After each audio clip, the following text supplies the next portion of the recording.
What's going on, everybody? Today I'm going to be telling you guys about my Blue Tongue Skinks. So I'm not going to be editing this video or anything. I'm just going to be telling you guys about him, probably like a 3 or 4 minute video. So stay tuned. So the first thing about him is that he's a Merauke Blue Tongue Skink, or Merauke, however you want to say it.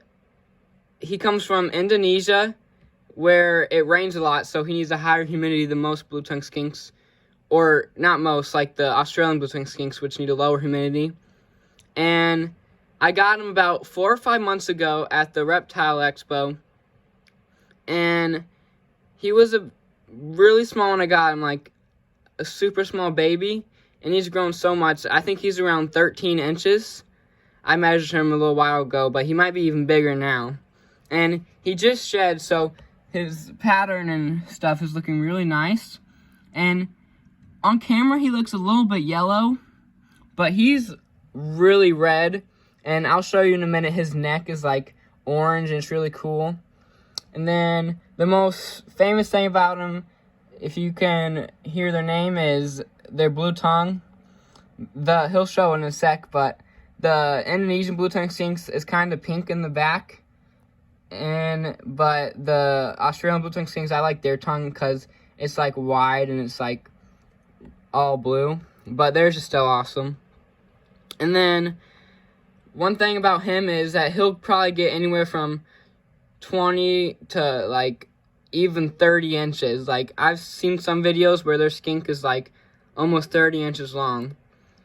And so the Merauke Blue Tongue Skinks are the longest species of Blue Tongue Skink. And a lot of people think the Northerns are the longest, but it's actually the Meraukes. But the Northerns are like the widest and like the broadest, if that makes sense. And they can get like fatter and stuff. But he will get the longest. And one thing about him to tell him different from other Blue Tongue Skinks is, like especially the Australian Blue Tongue Skinks or like the Northerns, is that they're like way different colors and their legs are black. Most Indonesian Blue Tongue Skinks have black legs, like the Halmahera or the Merauke. And also, like, they're just red and black all along. And so one thing, if you're getting Blue Tongue Skink, you need to know that the Indonesian Blue Tongue Skinks can a lot of times be wild caught. And this guy wasn't. At least that's what the person I bought him from said. And he acts like super nice and stuff. So I think he was captive bred. But I got him at the Reptile Expo, like I said. And he was there with all his brothers and sisters. And the breeder had his parents there too, and I was holding all of them. They all seemed really nice.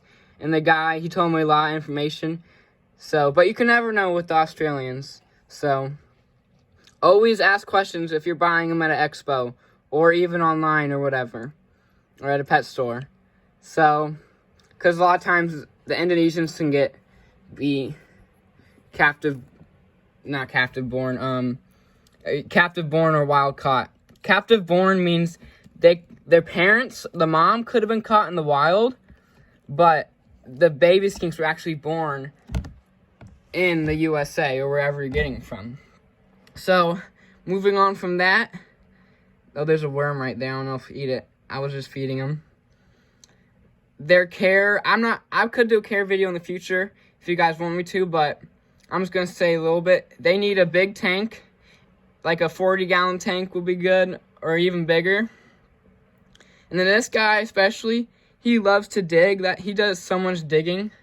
It's crazy. So I put like extra substrate. There's probably like 4 or 5 inches of substrate in here. And so I also put rocks, because he also sometimes makes little burrows. So I put rocks in there so he can like go under, and then he can also shed his feet. And then one thing about the Indonesian Blue Tongue Skinks, since they need a higher humidity, is that if their humidity isn't good enough, or they just had a bad shed, their toes can actually fall off. It's like crazy, but my guy hasn't had that problem yet. And if you keep the humidity fine where it needs to be, it's not going to happen. But their toes are kind of small, and they can actually fall off. So if your Blue Tongue Skink has stuck shed on his legs or feet, I might just spray his whole enclosure down a little bit, and also spray his feet, because that could be really bad if that happens. And the last thing I'm going to talk about, because this video is getting kind of long, is what they eat. And he eats dog food, vegetables, and fruit. He eats grain-free dog food, so if you're going to feed him dog food, you need to make sure it's grain-free. And also just, like, check the ingredients and stuff. And do your research, so. But that's all I thought I had to say about him. So, I hope you guys enjoyed the video. Get a close-up. He's very cool. He has something on his mouth, but that's just dirt or something. So, I hope you guys enjoyed the video. Thanks for watching.